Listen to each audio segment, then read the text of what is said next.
Hello people of the internet, welcome. Today tuko na Ray again, another session. Nimekuwa how many weeks hai? Zimepita 2 ama 3? 2 weeks. 2 weeks. Yeah. Changamoto hapa na pale tu yani. Stima ilienda, ingine ikakuja tukapata tuko busy. But umekuwa fit? Yeah, nimekuwa fit. That's good. The last time tuliongelea nini last time? Myths. Ilikuwa fitness myths. Yeah, myths. And misconceptions. Yeah. Okay. So today we are going to talk about the various types of training.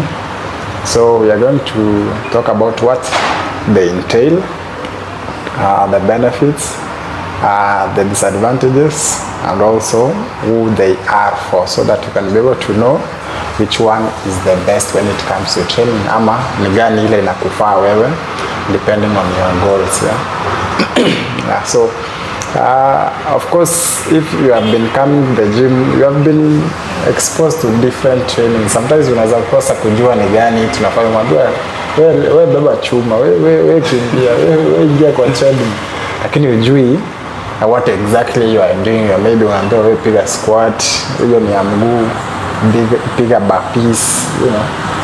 And sometimes of course trainers know what they are doing, but then maybe mtu angetaka pia kujua what am I really doing. Yeah.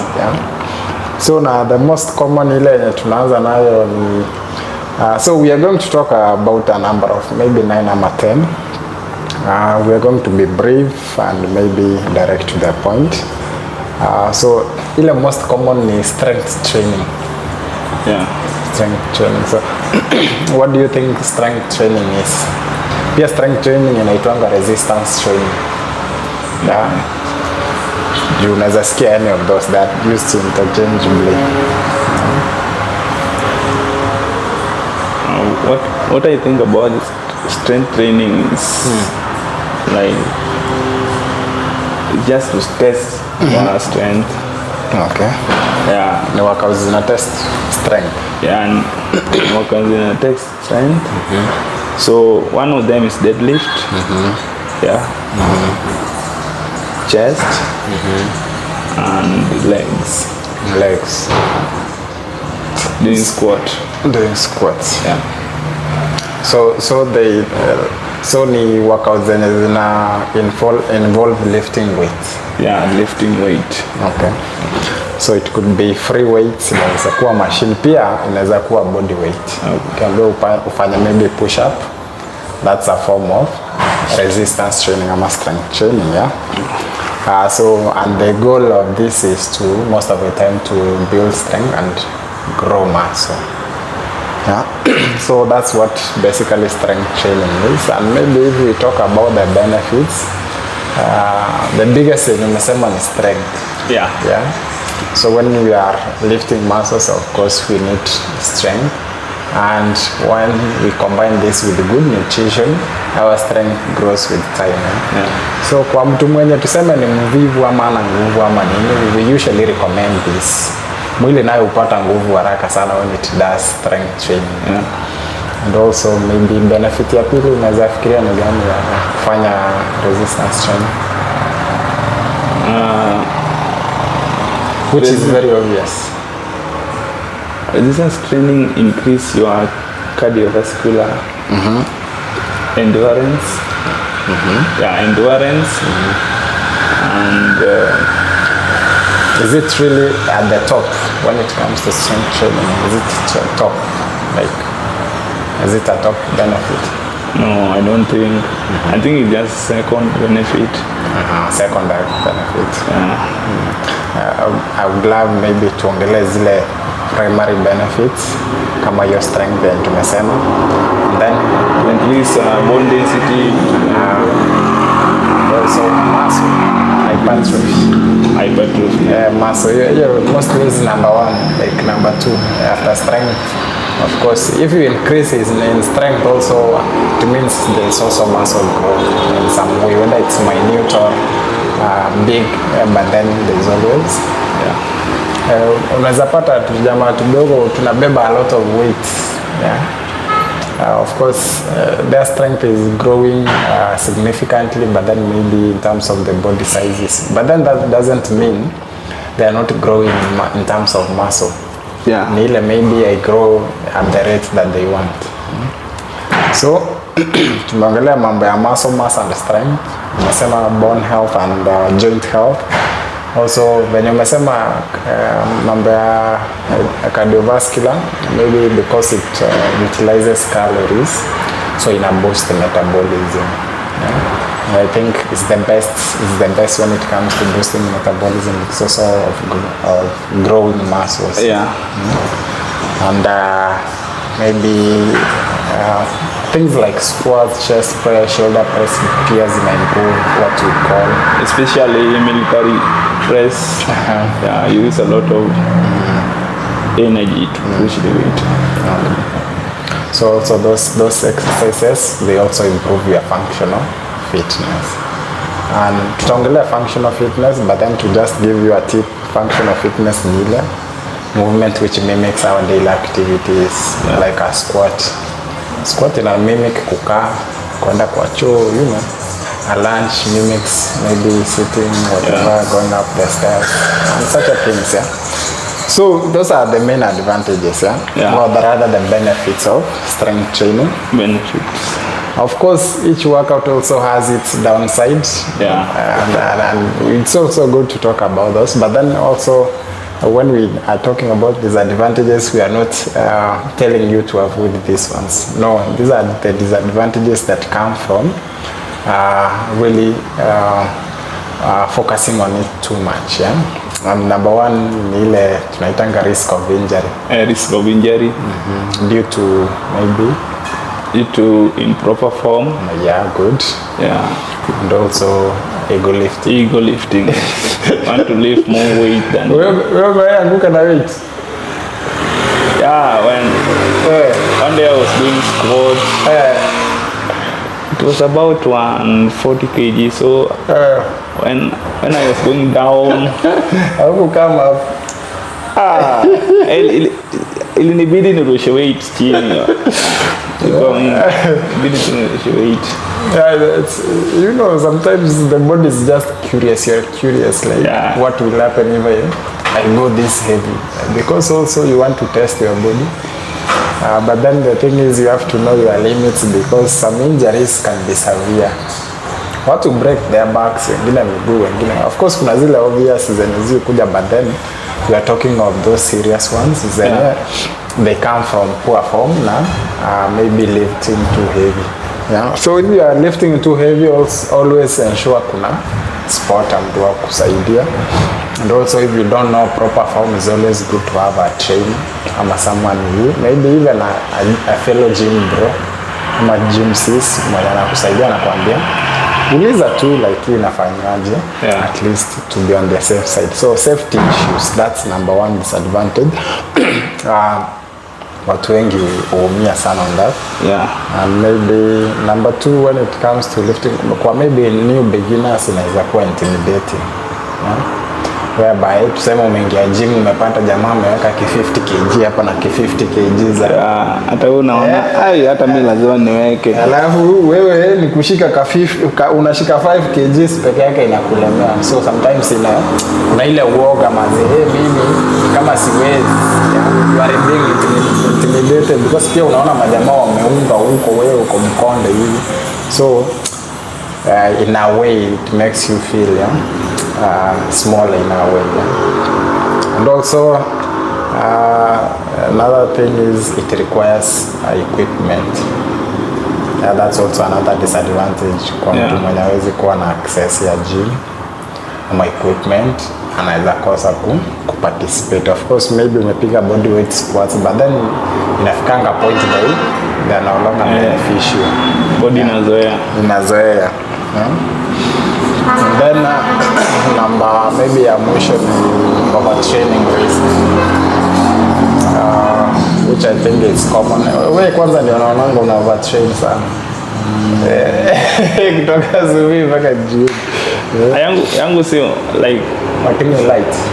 as in wanga si overtrain sana yenye watu wanga na train less. Unapata kwa unataka kutrain, client amekuja, so unawacha, client amekuja. But for niseme like these days like na try to limit my training. Training once and then rest. So kwa mtu mwenye ajui overtraining, maybe tumueleze inamaanisha nini kwa overtrain. Like what does it look like for someone maybe even experienced watu wa gym wenye wako experienced, still you can overtrain. So overtraining meaning you are doing more than your body can handle and you are not having adequate recovery. Ama unaweza kuwa una train normally but then you are not having adequate recovery. Still that can be overtraining, because once you train your body inafaa itake a period kidogo for it to regain recovery or recover, ndio tena kuja upige zoezi. But also overtraining can be, unaweza kuja kama ulipiga chest jana tena ukuja upige chest leo. So that can be, you are overtraining that muscle. So that's why we have different working routines whereby kama ulipiga chest jana kuja leo upige legs, so that part of the body yenye ulipiga jana ipate time ya kurecover. So recovery, it means giving it time for it to get back to its normal self, so that it can be able to perform again. So meaning if you umefanya ni specific leo, ndio maana ukikuja kwa gym utasikia leo ni leg day, kesho ni upper body, leo tunafanya cardio, so that it's because we are trying to allow the different muscles or body parts to recover. But then ukikuja utrain body yenye part yenye ulitrain jana, that will be also overtraining. I think it depends. It depends how you work out, the intensity of your workout. So let's say that on Monday I do chest and the intensity was low. Kuna saa nyingine unaweza kufanya chest na like umefanya less, hata kuna kitu umefeel, so itabidi kesho pia urudi ufanye chest. So that means the day you did chest uli under train. Uli under train. So there is nadhani tu under training pia iko like una feel ka jana au kupiga au ku feel your pump. The pump was there, so it kind that makes sense. That's why pia unaweza pata kuna watu wanafanya leg day twice ama thrice. Twice. So that maybe for them inaweza kuwa wanapigange hesabu hivi, maybe per week nafaa kuwa nimepiga maybe 30 sets of workout ya leg. So anaweza kuja fanya 10 sets today. Hiyo day nyingine day 2 afanya sets zingine 10, hiyo day 3 afanya sets. So cumulatively itafika 30. So sio lazima also maybe it's not common for most people. Wanafikiria maybe unafaa kupiga once umalizane na hiyo kitu. There are people who train like that, but then kuna wale wenye pia wana space out. Still it works because at the end of the day kitu ni ile hiyo cumulative fatigue, like at the end of cumulatively ufike hizo sets fulani zenye unafaa kufika. Because if ulifanya 10 ukuja ufanya 10 na ufanye hizo 30 at the same one, the compound effect you will get in the same. If you are spacing them out and if you are doing them once. But then now ina depend na venye una train. So maybe now tumekaa hapa lakini vizuri kueleza. So maybe tunaweza ongelea watu who should be able to do strength training, like this type of training, who is it best for? Unaweza recommend nani afanye? I think people like clients who want to lose fat should do strength training. To increase their mass and to Also to increase their bone density. Yeah. And for hypertrophy muscle. Okay. Yeah. For me, I think I'll recommend it to anyone, to everyone, because you can't avoid it. Because we all need to have quality muscle, to grow some muscle, to grow in terms of strength. So it's usually, kwa mtu yote akikuja hapa utapata kila mtu lazima afanye strength training. Doesn't matter who you are.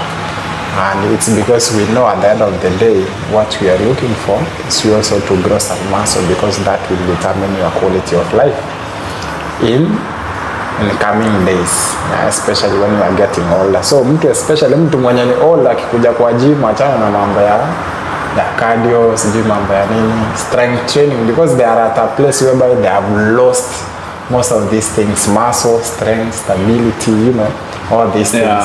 Na zinaweza rudishwa back na strength. Yeah, so it's good for also older adults. Basically it's to prevent loss of muscle. Yeah, to prevent loss of muscle. So hiyo term inaitwanga sarcopenia, like loss of muscle. And then those who want to improve overall strength, basically athletes, wanataka kubuild muscle, ama bodybuilders, this is the go-to, like hakuna kitu ingine, this is the go-to. Also there is a recommended number of days you should be able to do it. Those part pia maybe you are neglecting other parts as well. But then also tunasema ina depend the number, how your routine is, like pia zile tunaita splits ma routine, workout routine. There are people who do twice, there are people who do 5, there are people who do 3 times. Now ina depend how you are. Kama kuna mtu anaweza kuja 3 times anafanya full body, yeah, so anaweza kuja 2 hours, apige everything in that session, so anaruka tena anakuja another day anapiga the same thing, anaruka tena anakuja, wiki yake imeisha. Kuna mtu anakuja 2 days apige, and there is nothing wrong with that, because researchers said also you can even do two days na you'll be well a week. Kuna wale wanafanya 5 days, kuna wengine even wanafanya 7 days. Kama mimi saizi nataka ku limit, I want to train 3 days a week. 3 days? Yeah. Why? Fatigue, yeah, and muscle soreness, guys also. I want to reduce to 3 days. Yeah, to 3 days a week. So hiyo itakuwa ni push, pull and legs. Okay. Ebu try hiyo nini, uniambie venye iko hiyo routine. Yeah, 3 days a week. Okay. To enhance my recovery. You recover. I think the problem is when you work at the gym, you'll always struggle with the recovery, because you are always moving a lot, working out a lot even without because kila mtu akikuja utamuonyesha workout, utabeba weight hapo, demonstrate, that drains you, even your muscle, so you are working out like the whole day, so recovery sometimes inakuwa very low. So that's understandable. That's understandable. So it will depend with your workout routine, so you can do 2 to 5 days. If you want to do 7, it's okay. Now let's come to cardiovascular training, which is also called aerobic training. What can you say about it? Because that's also another kind of training yenye tuko nayo. So when we talk about, wewe ukisikia cardiovascular training, jua tu ni mambo ya heart. Yeah, something anything that elevates your heart rate. That's cardio. Yeah, that's what we call aerobics. Yeah, but I think cardio is best. Cardio is best for anyone, even for bodybuilders, athletes, people want to lose weight, it's best for heart. Yeah, for your heart. Yeah. Okay. So we have different types of aerobics, cardio training. And today we are going to talk about running, cycling and swimming. Yeah. In fact, swimming is the best. Mimi sijui kuswim. Mimi ukinirusha pale, mazee unaniaje? I think siku moja ujaribu. No, I've tried to karibu ni drown. Unajua kuna dengine nikiwa kole tumeenda ka place fulani na mademu. Mimi niko na demu na demu mwingine tuko na demu. I don't know if I was trying to impress her. So kumbe wengine wanajua kuswim, ni mimi tu sijui kuswim. Si nimejirusha tu kwa kakidimbu hivi. Mazee unajua nimepotea like 1 minute. Watu wanafikiria akajamani ka pro, kumbe nilienda nikaishiwa na nguvu huko chia. Sasa maji ikaanza kunibeba. So kitu ilinisaidia ni venye nilikuja karibu na kajiwe. Nikashikilia hiyo jiwe nikajitoa. Hakuna mtu alijua what happened. Yeah. So that's my swimming experience. Na nikiwa mdogo pia nimewahi karibu nilijirushanga kwa mtu venye tulikuwa tunajirusha huko. I remember when I was 6 years. Kuna siku yetu tulienda kwa river na bro wangu tukaingia ndani ya maji. Hatukuja kuswim, so within 2 minutes hivi na drown. From there even ndo tulijua kupiga nini kuswim kwa river hadi saa hizi. Yeah. Okay. I think I need to. There's so many things I need to learn. Yeah, swimming, including swimming. Cycling na umejua? Cycling nilijifunza nikiwa 4th year. Okay. Ndio nani. Sasa inaweza funza mtu. Na running, nimekimbia hii mlima ya Ubiru sana mpaka magoti kakataa. I used to go to teach people there aerobic. Yeah, for me mmoja nilikuwa nacheza football, so running ilikuwa nakimbia ndio unaingia zido, unafanya hizo vitu. So running imekuwa part. Yeah. No, I also love to do. So nikiwa primary nilikuwa nacheza ball. Kiwa high school nilijaribu rugby. Lakini walinirusha kwa mwiba huko. Nilikonga sifu kutoka.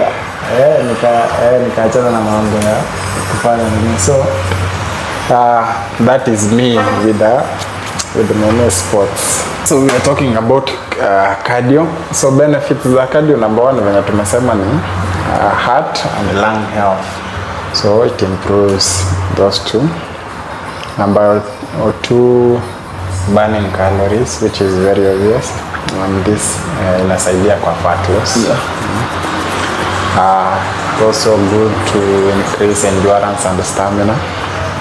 And reduces some stress and boosts mood. Hiyo ni kitu ya kawaida pia kwa most of the training.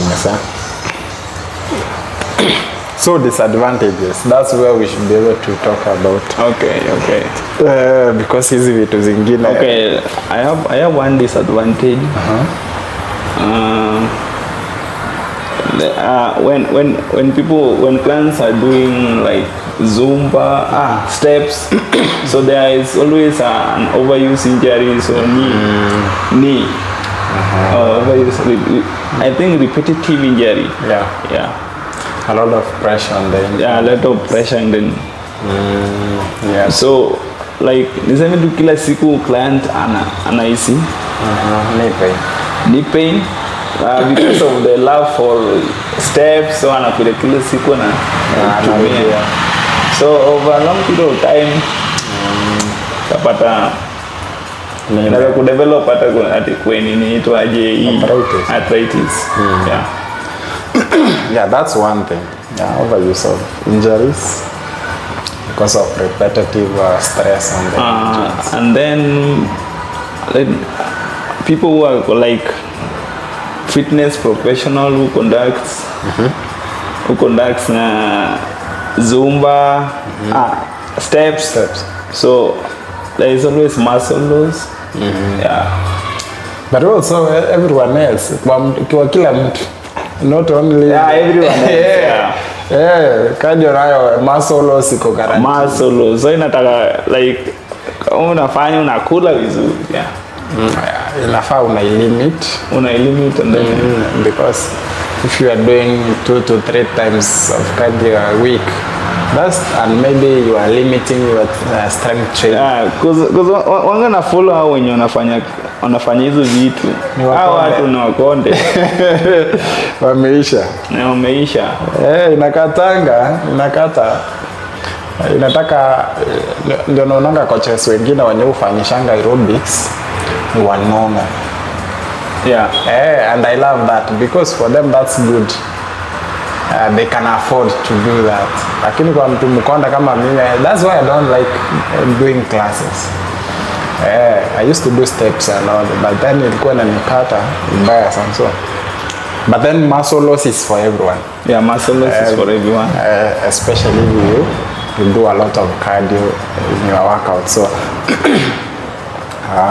so we have talked about your overuse of injury. So hii ina for even runners, especially watu wa kukimbia kwa masaa. Runners, a lot of stress. And then tumeongea loss of muscle, your catabolism. And then now we have it's time consuming as well. Watu piganga cardio even for 2 hours, 3 hours. Watu kimbia, mtu akitoka kwa nyumba akimbia atarudi 3 hours ama 4 hours later. Time consuming. It's time consuming. And then one plateaus very quickly. By the way unapiganga hii step inafikanga point yenye hata usikie. Unaenda tu yani, but then there is no fun, there is no effect you are feeling because ni hard ku advance kwa vitu zingine. Unless sasa mwanza ku vary the intensity, kucheza hapa na pale, but then most of the time intensity ni ile mostly because tuseme kuna new clients wanakuja, new beginner, so you have to maintain a certain intensity, so to accommodate them. So those are the disadvantages, and it's best for watu endurance cyclists, watu wanataka kukimbia, wala watu pia wenye wana aim for weight loss. Cardio is good, you can include it in your routine, and also for general health, as we have talked, for your heart health and lung health. So if you are doing moderate intensity, maybe you can do 3 to 5 times. Juu inaweza kuwa pia kutembea, inaweza kuwa whichever, whatever, if it's moderate. Moderate inamaanisha ni something that you can do comfortably, but then kama ni high intensity, 2 to 3 times, ikienda sana. So now let's talk about high intensity, ile tunaitanga HIIT, high intensity interval training. And so mtu anaweza uliza difference yake na cardio ni gani? Because also this is another form of cardio.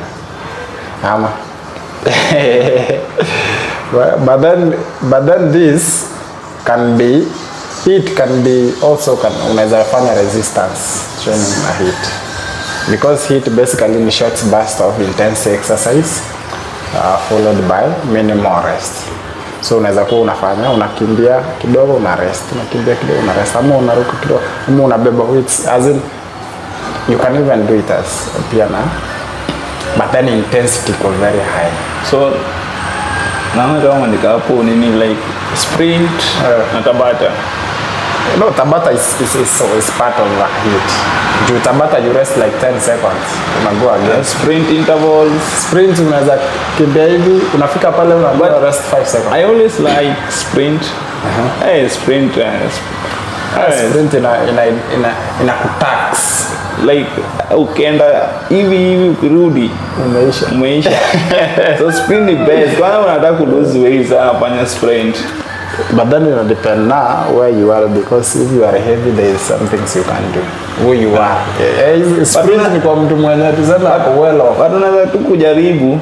No. If kama wewe ni mtu mkubwa, huwezi sprint. Alafu hapo sprint kuna risk of injury. Unaweza kuanguka vibaya sana. Ndio kwanza kusprint msee ushazoea workout. Endurance yako iko fiti, and then weight yako ni manageable. because kwa mtu mkubwa hata kutembea ni shida. So ukianza hata kujog ni shida. Ukianza kumwambia sprint ataanguka tu. But then it's really good for kwa mtu mwenye who is able to do that. Yeah. Mtu mwenye kuna shida ya breathing. Yeah. So so HIIT ni hivyo tu, as in it's very intense, short periods, short bursts of intense activity and then una rest kidogo. So the good thing with it is that amfanyangi for long. Inaweza kuwa 20 minutes ama 15 minutes and you are done. Nakumbuka tulikuwa tunafanya sprint kwa football training. Yeah. Sprint nayo inakutaka. So benefits ni of course number 1 kuburn calories efficiently. Cardiovascular fitness, time efficient. Hii nayo ichukuangi masaa. That's the good thing because the intensity is very high, you can't sustain it for long. Yeah. So time efficient and of course wanasema ina preserve muscle while burning fat. Basically because you are not doing it for long. Yeah. Na so disadvantages yani tumeongea ni high risk of injury. Kuanguka chini. Kutwist ankle vitu kama hizo. Injuries ziko very high. Pia sometimes mtu because of the turn and even the sprint turn. Big turn 360. Yeah. Pia shida ni form. Pia injury inaweza tokea form because ile kitu na aim ni ile speed, so sometimes form unaweza kuwa ni mbovu pia.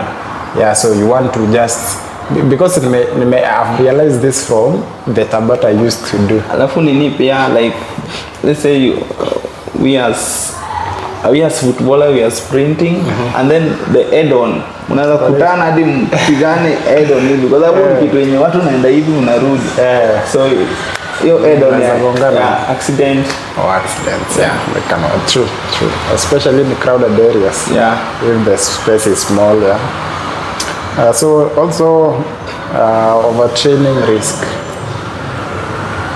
Watu wengi especially wale tuseme kama wafuta wanawana ma-injury every time. Watu injury ni mob. As in injury ni mob every day.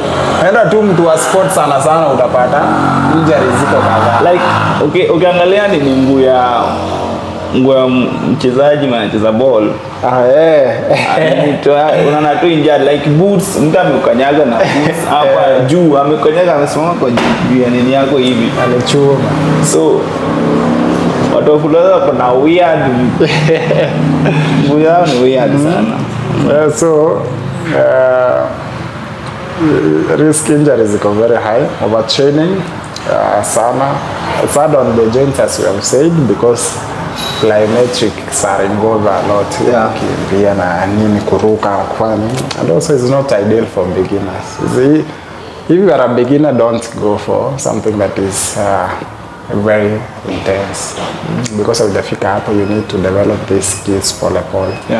Ndio reduce chances ama risk ya within need to acquire traits. Acquire traits, true. So it's best for individuals when hawana time, kama wewe ka time kako tunasema 15 to 30 minutes. Hiyo kuja upige ya intensity nda nyumbani. Those wanting to lose fat without long cardio sessions, intermediate to advanced exercises, as in exercises wenye wamezoea. Sometimes unataka kupiga hiyo yani usikie hiyo intensity, usikie vizuri because also ina test your endurance, your also like your power uko wapi. So hii nayo usifanye more than 3 days a week. If you, because kupata injury ni rahisi sana. Kupata injury ni rahisi sana. So number 4, let's talk about functional training. So functional training hii sana tunaiongea wakati tumekuja uzeeni.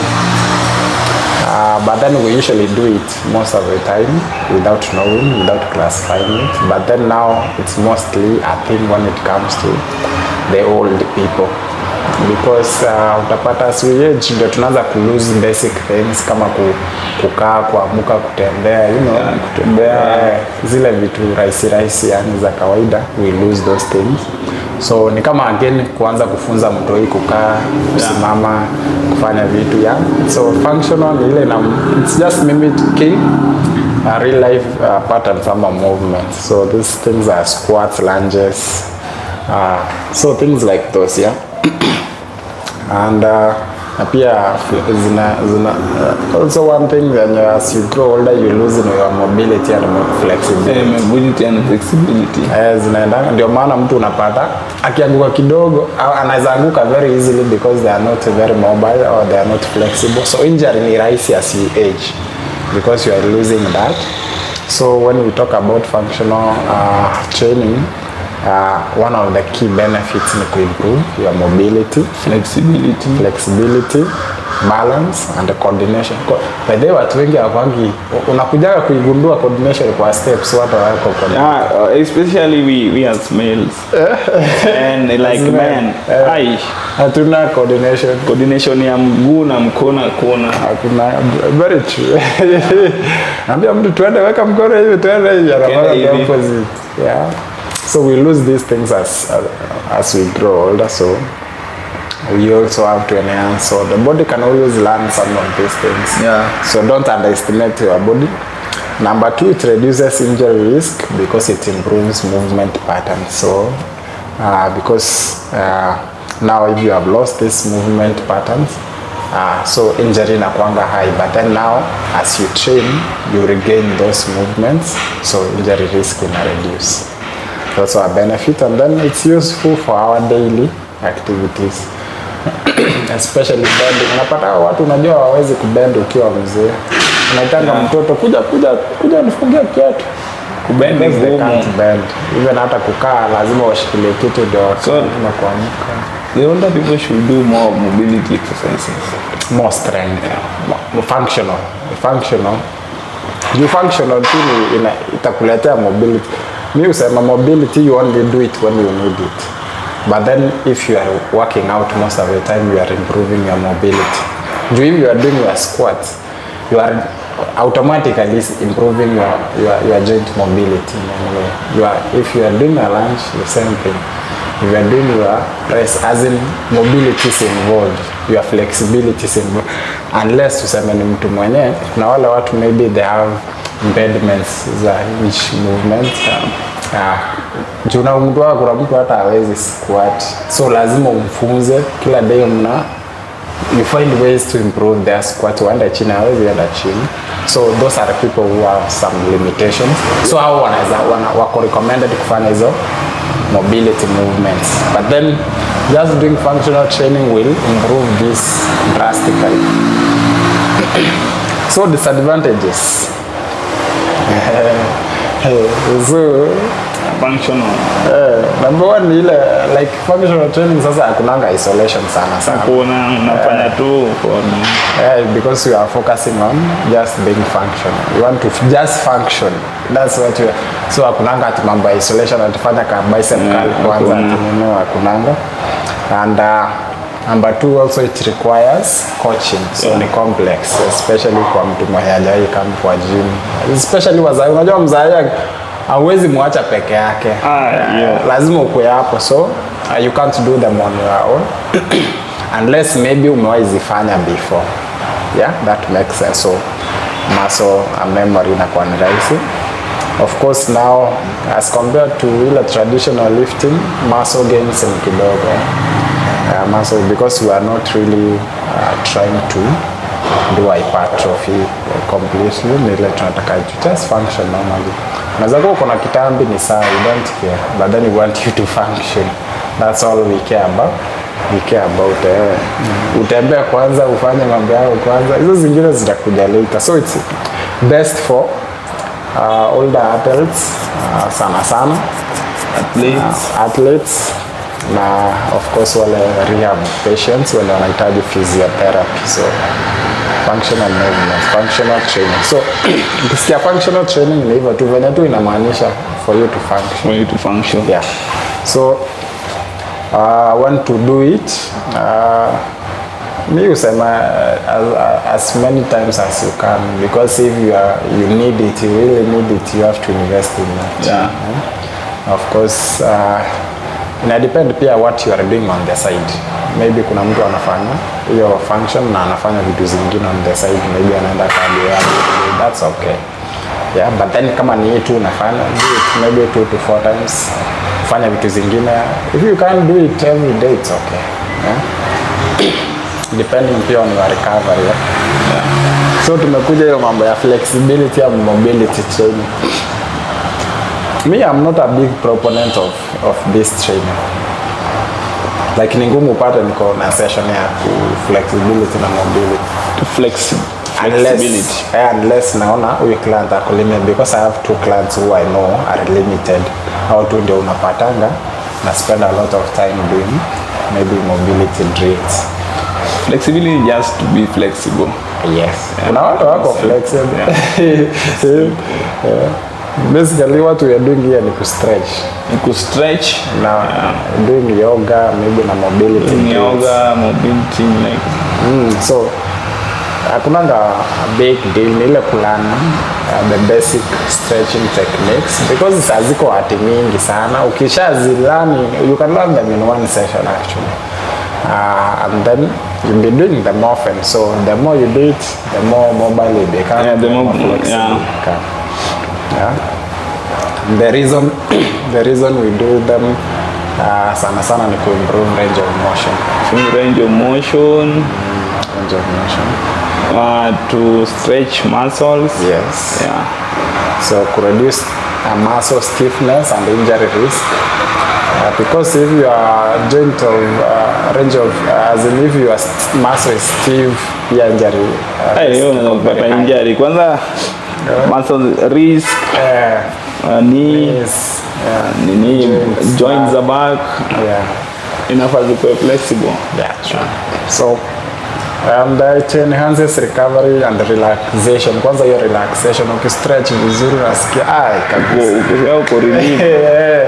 relief, because ina release hiyo stiffness and tension ya muscles pia. So maybe you can do this after your workout ama before. So before kuna ile tunaitanga static dynamic, ukimaliza pia do your static. Yeah. So disadvantages ni ile pia overstretching. Yeah.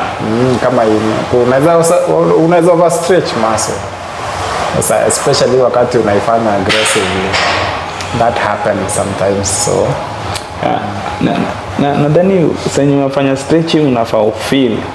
Una feel the stretch. Unajua kuna place ukienda na feel kaza inataka kukatika. Yeah. So una stretch to once, na tu ukistretch pole ukisikia tu hapo. Unakaa tu hapo. Some minutes and then unaonaga pia ma trainers wakati tunafanya hii PNF. Naitwanga neuro what facilitation. Patanga jamaa tunataka kustretch mtu mpaka asikie pain, yani you see that thing. Naambia wewe relax, tulia, si mimi na kustretch, you know. Which is unapata pia client anakuambia achia hapo, but then we want to kitu ni ile pia at least kwa mimi wanga ni Christian client na namuuliza hapo una feel aje? Hapo saa hapo unafaa kuwe na communication. Yeah. True. Then that communication pia you need to, when you are stretching, you need to relax and breathe. Yeah. Because then the body is calm.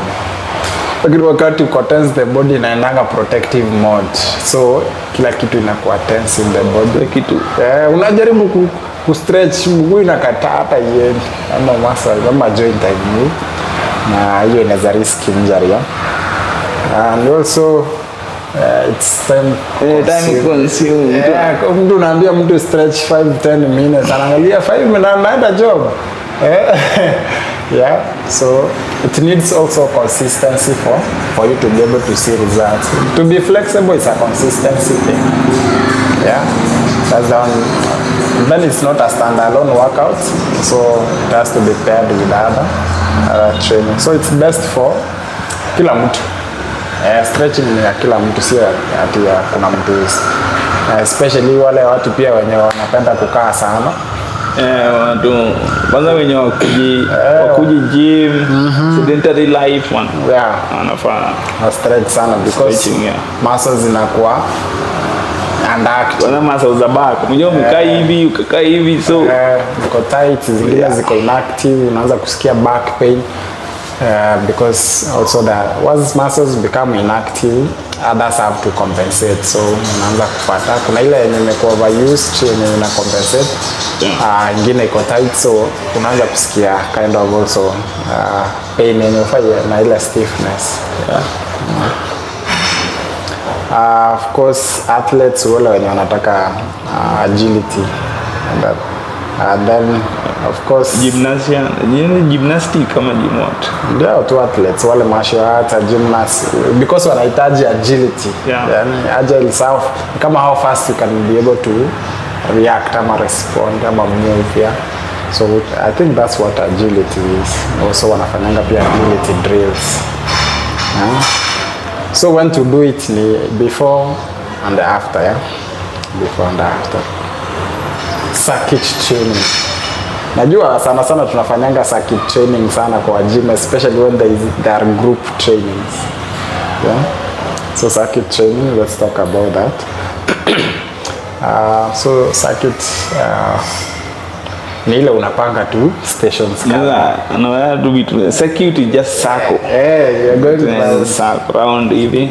So unapanga different kind of exercises like wacha tupange hata hapo mtu anafanya burpees, mtu anafanya hapo mountain climbing, mtu anafanya squat jump.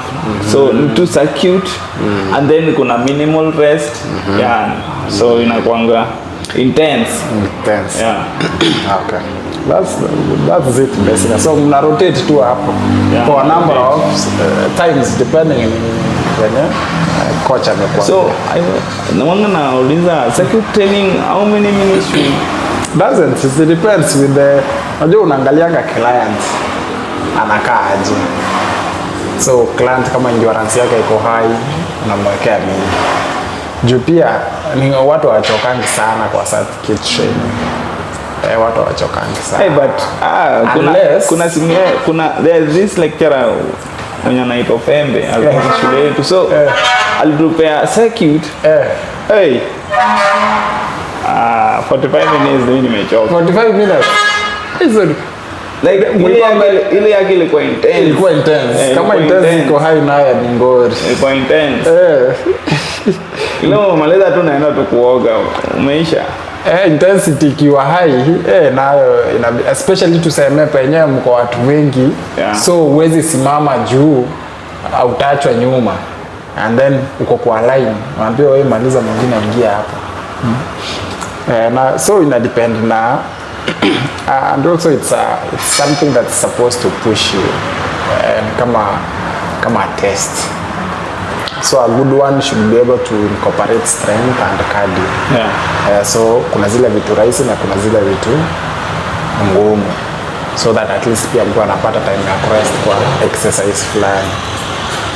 So benefits in a combined strength and cardio.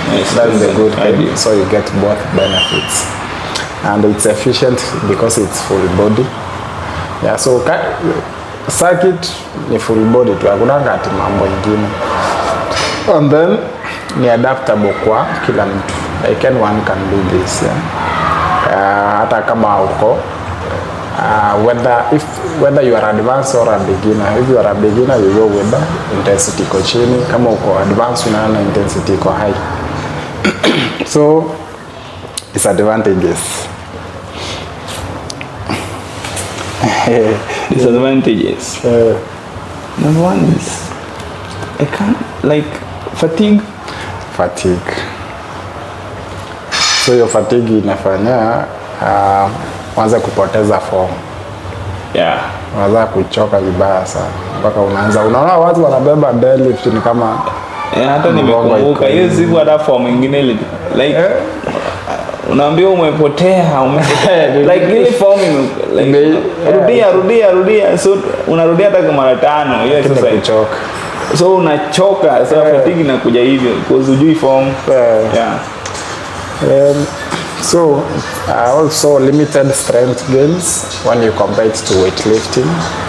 So because full body zile gains za strength are like limited, but then I think the biggest of the advantages, it's very hard to track your progress. Like inanga like design yenye unaweza measure ama track your progress, because it's not focus on progressive overload. So unafanya tu kufanya ile umepewa ni ile like ile kutonga tu ni number of reps ndio mingi, so ndio uchoke. Mimi ni wanga tu ni mtu so ni ngumu ku track your progress.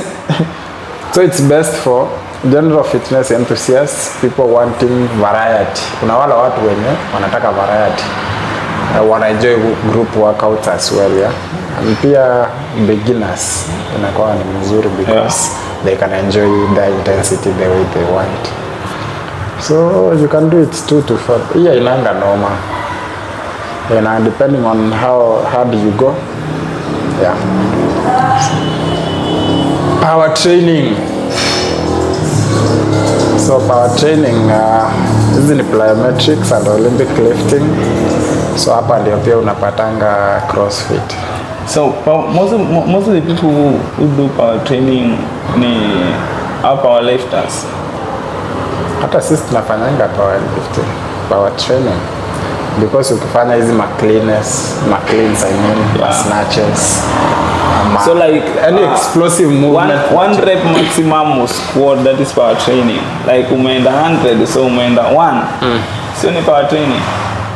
1 rep ile maximum strength ile inaitwa hiyo ni power, I think so, because ina test power unarudi ni powerlifting, powerlifting. Okay, ni power training, I think so. And then snatches, naona kama watu wa powerlifters unatoka hivi wanafuna. I think pia hiyo ni iko tu hapo. Okay, inaweza kuwa kwa hiyo category.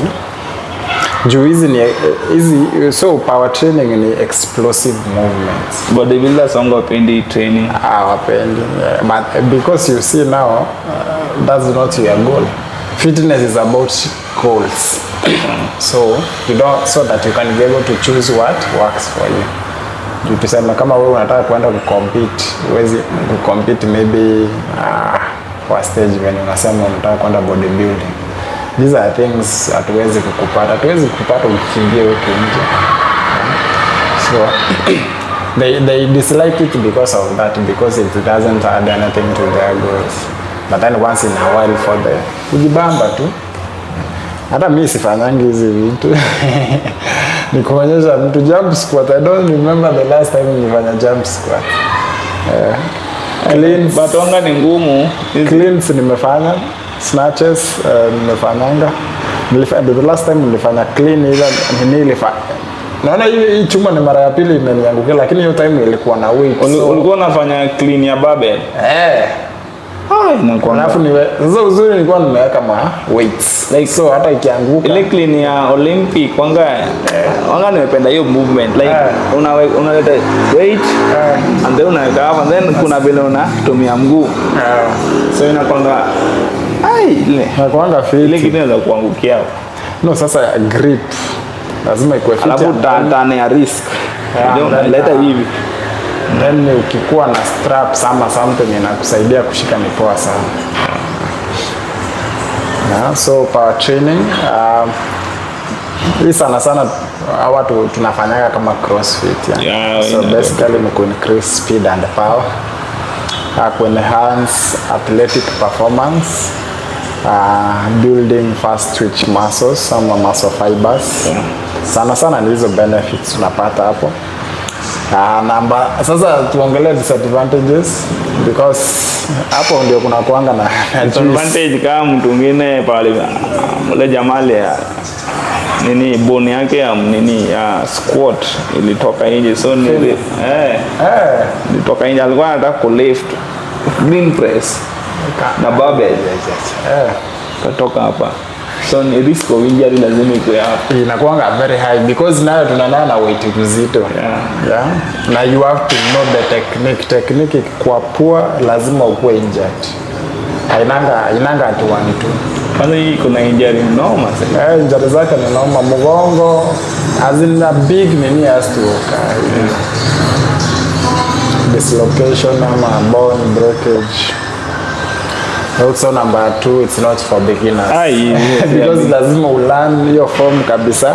Ikina taka form na strength, foundational strength. Those 2 things you have to. And then it's also demanding. Unapiganga deadlift hapa unalala wiki mzima. Kuna deadlift nyingine nilipiga ile imeniuma back mbaya. So it's demanding on the central nervous system. So it needs a lot of time for recovery. So watu wengi wenye tunafanyanga hizi nini maybe crossfit we don't tunafanyanga ile ya juju, but then ukifanya vizuri ile intense unalalanga, hata unaweza fanya siku moja ulale, hata uweze kwenda ukitoka hapo uweze kwenda kwa tunaguza nini kwenda tu kwa nyumba. So those are the disadvantages. So it's best for athletes sana, advanced lifters. So you can do it 1 to 2 times a week ukienda sana, but then once is enough. Especially if you do it na venye inafaa. Competition, watu wanafanya competition. So endurance training. Ndio tumeongelea cardio, but then sasa kuna endurance training, and this is long duration cardio. That's also another training type of training. And basically in vitu kama marathon, cycling, marathon wanga ni endurance ndio. Ile inahitaji endurance. Unaenda 21 km kama 42 kama Kipchoge akona endurance. Sawa. And then ana maintain pace flat. No swimmers, watu wana same. But then swimmers hawaendangi nini sana. This is long duration. Na cyclists wanaenda watu wana cycling. They go for hours. Mtu anakimbia 8 hours. Kuna kwanga na hadi competition ya planks. Planks ni endurance. Kuna jamaa alikuwa na world record sio alienda how many hours? 8 hours. Imagine uko hivi 8 hours kajamaa fulani na break ni amekuwa break record zake. 8 hours. Kenya huko sijui tu mtu alienda 3 hours. 3 hours less. No, ni mingi badala 3 minutes hapa unalala chini. Less kwa uja hapo mnaenda 8. Hiyo ni world record. Hiyo ni endurance ya cool. Those are like that's maybe ni watu wangapi wanaweza enda hiyo in the world. Mimi na 3 minutes. Nina 3 minutes acha. So prolonged aerobic activity. Kama marathon runners na cyclists. So hii hatufanyangi hapa sana because we don't have those kinds of. Unafanya tu planks. So it boosts cardiovascular efficiency and it increases mitochondrial density. Mitochondrial is powerhouse. Respiration. Energy. Respiration. Energy. Mitochondria ni powerhouse ya cell. So ni ATP, adenosine triphosphate. Ngala sijui. So na like ATP, kwa hiyo adenosine triphosphate. Ni energy ya body. So hiyo inasaidia.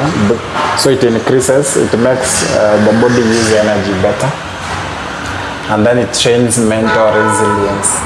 Hiyo ni kweli juu enda hizo hours mind yako hapa mental lazima ikuwe fit kuvumilia. Kama umeoga and then ukatulia wewe utakuwa sawa. So disadvantages ni time intensive. Inahitaji a lot of hours per week kutrain. Muscle loss risk. Muscle loss na lazima unaona venye ni wakonda. Na mimi lakini Kipchoge hadi kijawa kuna abs. By the way, hao watu kuna abs. Like wafanyi sit up lakini wako na abs. But it makes sense because now unaisha fat. Alafu watu kama nini? Wacha tutoke nje ya point. Watu kama Masai wanakuwa na abs. They work a lot, and then you will see now the type of foods they eat. Yeah, protein, nyama, tu vitu kama hizo. So fat levels. So inamaanisha like hiyo kitu inamaanisha si lazima ufanye sit ups, tu vitu unakula. No, and then sit ups don't help with anything. Yeah. Then kukula tu mimi nakwambia juzi ndio nimeanza kufanya abs workout kidogo. Then I manage it with food, like katumbo kakianza kutokea hivi najua nimeanza kukula vibaya. Mimi najuanga hapo, so naanza tena ku clean my diet, tena zinarudi tu zenye. So kila asubuhi nikiamka naangalianga, so I know when I'm eating bad. So hiyo kitu inamaanisha wenye wanataka ku lose fat jua venye unakula. Yeah, true. That disadvantage pia ni hiyo stress ya joints. Hiyo nayo inamali. We imagine wakimbia hours daily. Ama maybe by the way watu wangu huenda massage. They have to have physiotherapist sana after every run wanaenda wanafanyiwa nini. Kuna mwingine nilikuwa nafanyanga hapa massage ya hamstring hapa Wetheru. Jamaa ukimbia, so most of the injury wanakuwa nazo ni za hamstring. Yeah. Na pia joint sana juu hamstring ndio usafa sana joint. So hiyo ndio inakuanga shida yao sana kubwa. Ndani mwili kuisha. Mwili nayo lazima iishe tu. Kula vibaya.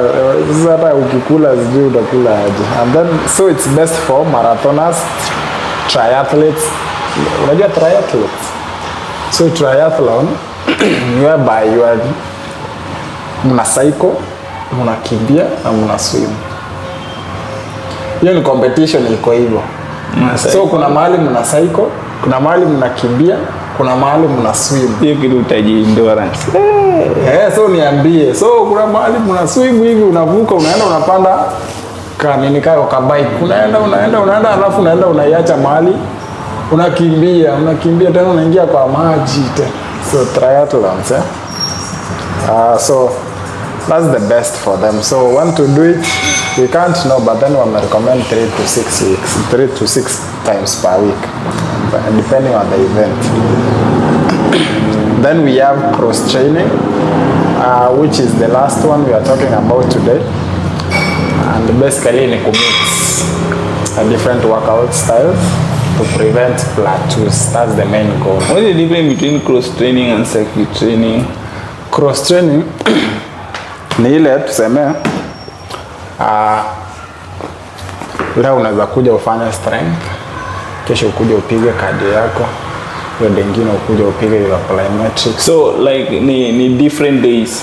Yeah, you're not doing so that is different. You're not doing it the same. Circuit the same day but different same session. Okay, yeah. So cross training, you are training across everything but then different days. Leo unakuja upige maybe your legs, ama unaweza piga hiyo push and pull yako venye umefanya the legs, and then nakuja dengine na sasa unapiga cardio, dengine unakuja unapiga plyometrics, ama unafanya whatever. So you are mixing but then different days. Okay.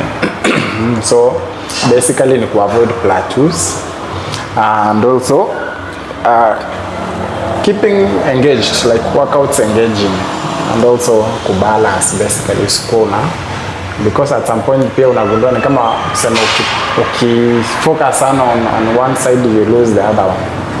If let's say you are doing only strength training, of course your cardiovascular endurance inaenda chini, unaanza kuhema, unaendanga gym lakini unahema vibaya.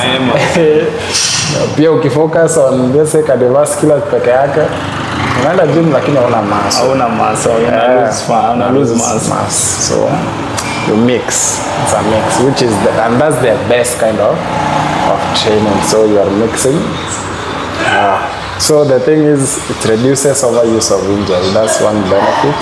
And tumesema keeps workouts engaging na balances fitness. So disadvantages in a lack specificity, like kwa mtu mwenye anataka kufanya maybe sport ama something to compete, it's not ideal because in a mix everything.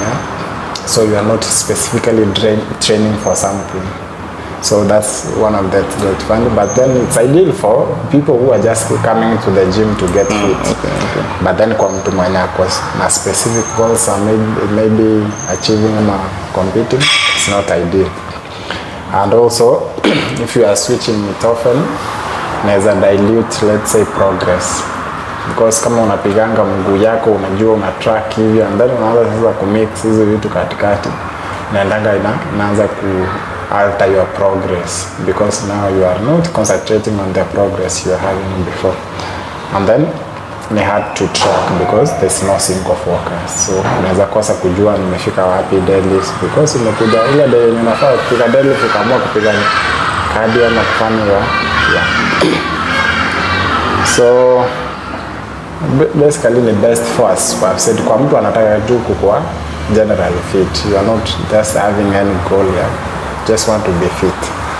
And then athletes during off seasons, kujibamba too. So you can rotate it depending on how you want it. So we are coming to the end of this, maybe in summary. So hiyo ndio summary yangu yenye nilikuwa nime prepare. Summary, so which to choose. So we have fat loss. Kama unataka ku lose fat, fanya high intensity training plus strength training. Okay. Una combine. Yeah, una combine. So unafanya tu hizo utaka ku lose.